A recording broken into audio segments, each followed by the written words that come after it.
皆さんこんにちは。好奇心 TV です。今回の動画は私たちに迫り来る危機について触れていきたいと思います。このチャンネルのテーマである自分や家族の身を守るという視点に立って、今現在世界で起きていることを俯瞰すると、私たちに迫る最悪な危機というのは幾通りものシナリオがあることがわかります。今回はそのシナリオの一つとして、その危険度が高まりつつある隣の赤い国のことについて情報をシェアしていこうと思います。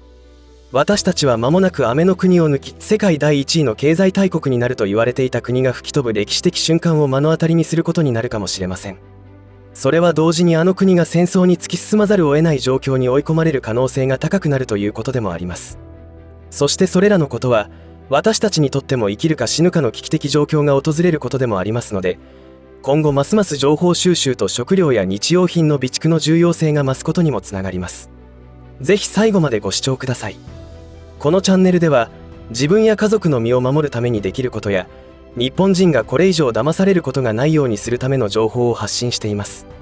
チャンネル登録がお済みでない方はぜひチャンネル登録をお願いします。さて、冒頭で今私たちに迫り来る危機的状況が引き起こされるということを言いましたが、それにはいくつかのシナリオが存在しているわけですが、もはやそのどれが引き起こされるかというのではなく、どれを皮切りに連鎖反応が起きるのかというのが今の私が警戒していることです。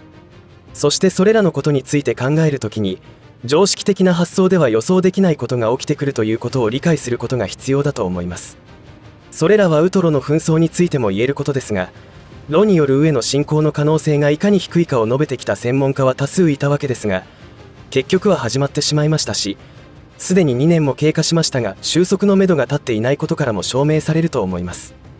今回取り上げる隣の赤い国について危惧されることは、あの国が戦争を始めるのではないかということです。このチャンネルで以前配信した動画で、あの国の軍隊は腐敗しきっており、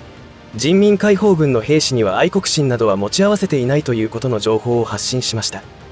さらにはロケット軍の腐敗についても、ミサイル燃料が水で偽装されていたという情報にも触れました。しかし、そのようなことからあの国が戦争を始めないという理由にはならない見方も存在しています。つまりあの国が戦争を始めるというシナリオが急浮上してきているのです。普通に考えれば、今の国内経済状況や軍の腐敗の深刻さを見れば、その可能性は限りなくゼロに近いということになります。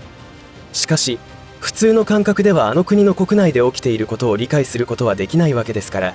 考察する価値は大いにあると思います。そこで重要なキーパーソンになるのは、やはり現在の習近平国家主席でしょう。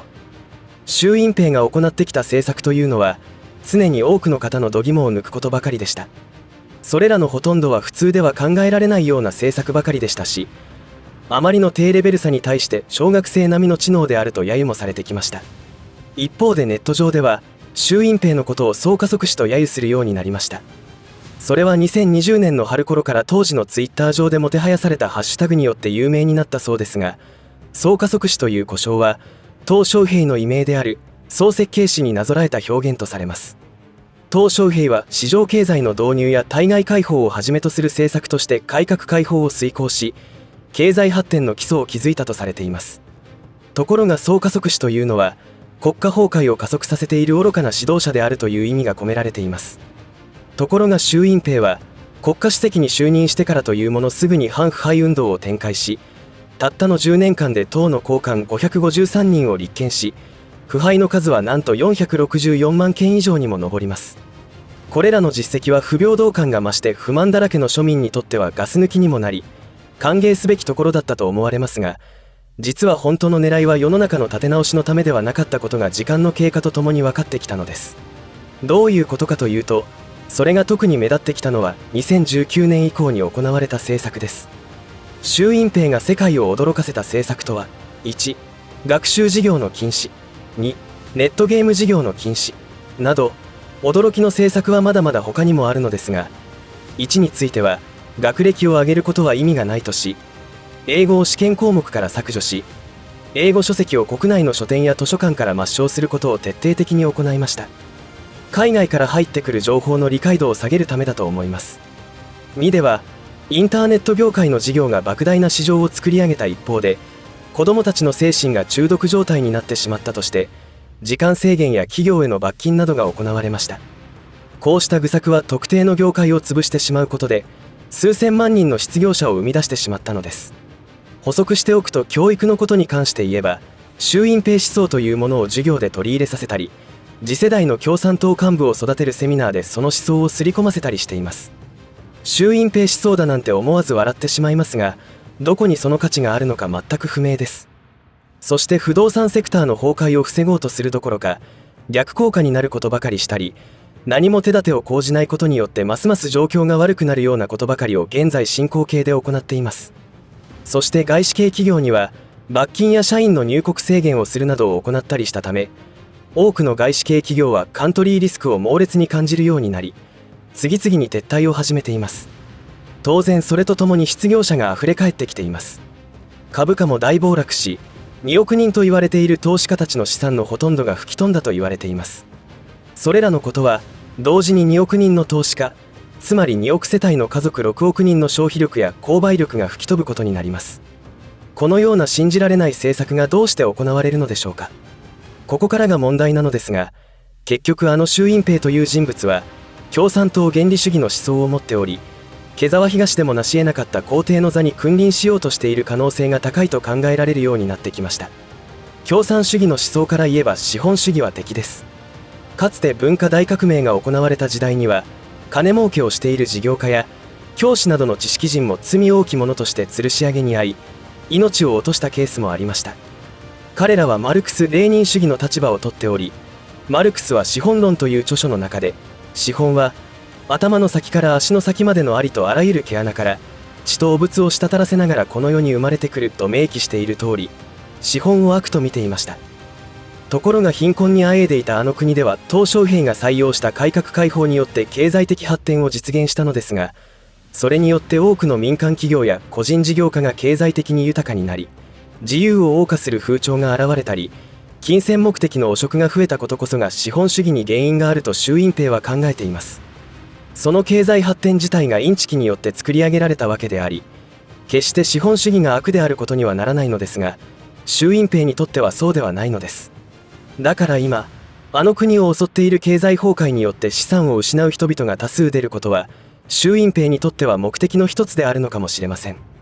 そして習近平が考えていることは、共同富裕という名のもとに豊かになった民間企業や庶民から財産を奪うことを目的としているのです。こんなことはデタラメすぎると感じることと思いますが、実に真剣そのもので取り組んでいることになります。しかし習近平にとっての誤算は、自分の資産を取り上げられることに対して人民が黙って従うことはなく、想像以上に資本主義が国の中に浸透していたことだと思います。毛沢東時代のように、自分たちの国以外の国は貧しく風紀が乱れ、庶民は地獄のような目に遭っているという子供騙しの手法で国の統治はもうできません。それでも習近平は、国を守るというよりも習近平自身が国家主席ではなく皇帝になることにご執心なのです。当然こんな野望に対して周囲は快く思わないわけで、実際に習近平を排除しようとする未遂事件が数十回も起きています。なので今現在はソ連崩壊前のスターリン同様に、周囲の人間に対して疑心暗鬼になっており、誰も信用できないという神経をすり減らすような毎日を過ごしていることになっています。情報によると党幹部が集まる新年会では、各テーブルにボディーガードを配置し、突然の反乱や各テーブルでの会話を監視することを行っていたといいます。党幹部同士の会話や行動はデジタル監視システムによって全て検閲されていますが、実際に会って話すことまでは目が行き届かないので、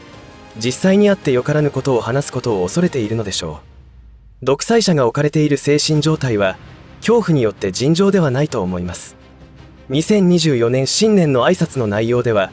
最初から最後まで嘘で塗り固められた内容になっており唖然としますが、その中で祖国統一に対しての決意を新たに表明しています。といっても国の国内経済が再び回復することも、世界からの信用を取り戻すことも絶対ありえないと言っていいほどの状態になっていますから、このままだと時間とともに人民の不満がマックスを迎えて暴動が起き、国の崩壊を迎えることになりそうです。そのような状況において現状を打開するには、もはや戦争開始以外の選択肢は残っていないというのが今最も恐れられていることになります。そうなった時には、日本への影響はこのチャンネルで何度も言ってきているように前代未聞の規模で日常を奪われることになります。戦火によって日本列島が危機的状況になることも考えられるでしょうし、シーレーンはほぼ壊滅的な状況になることも予想され、そうなるとありとあらゆる物資が不足します。つまり食料安全保障だけにフォーカスしても致命的なダメージを受けることになりますので、もう待ったなしの状況になりつつあると私は思っています。何事もなく平和な日々が続くことを強く望みますが、現実的にはその期待は裏切られることになる公算が高いので覚悟が必要です。いかがだったでしょうか。危機管理意識を高めて自分や家族の身を守るためには、今あの国の国内事情というのが私たちの想像を絶するような危機的状況になっているという認識が必要です。春節に関する報道映像を見ていると、例年に比べてその数は少ないとはいえかなりの数の人たちが新年を祝う様子を見ることができ、言うほどひどい状況にはなっていないと思うかもしれませんが、実はそうではありません。平穏な日々に見えていることが、ある時を境に一瞬にして地獄化するということは、最近の世界情勢の激動を見ていると理解できると思います。日本が置かれている状況というのは、いかに危機的状況であるという認識がないと、その準備にも力が入らないと思いますが、後悔することがないように想像力をフル稼働させて、用意周到なる準備をすることを強くお勧めします。今隣の赤い国で起きていることは、尋常ではない状態であることがどれだけ伝わったか分かりませんが、引き続き情報をシェアしていこうと思います。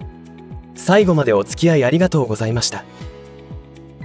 以上で今回の話は終わりとしますが、皆さんの応援が次の動画作成の力になりますので、いいねボタン、チャンネル登録、通知設定をオンにしていただけると嬉しいです。また、コメント欄へのご意見、ご感想の書き込みもいただけたら励みになります。最後までご視聴ありがとうございました。好奇心 TV でした。